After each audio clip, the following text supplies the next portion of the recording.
Hello everyone, this is Dan from Banggood, and today I have been challenged to try flying the Eachine E013 FPV style in this area. So let's go ahead and give it a try, shall we?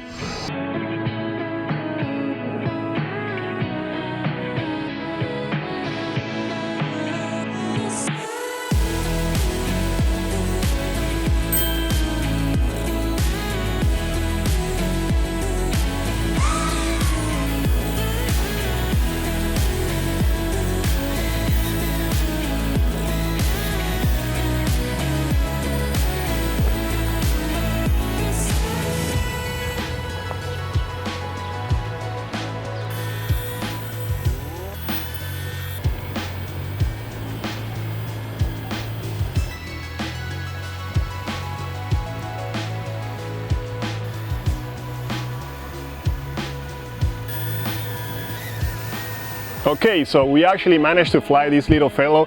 It is pretty easy to fly, so this is definitely an entry level for those of you that have never tried FPV or drone flying for that matter. So you're gonna have a ton of fun flying this one. In fact, a little bit too slow for those of you that have a lot of experience, but those of you getting started are gonna have a ton of fun flying this little fellow, whether it's FPV style or without the goggles, right? So make sure you obviously check the link in the description and don't forget to subscribe to the channel, right? See you in the next one.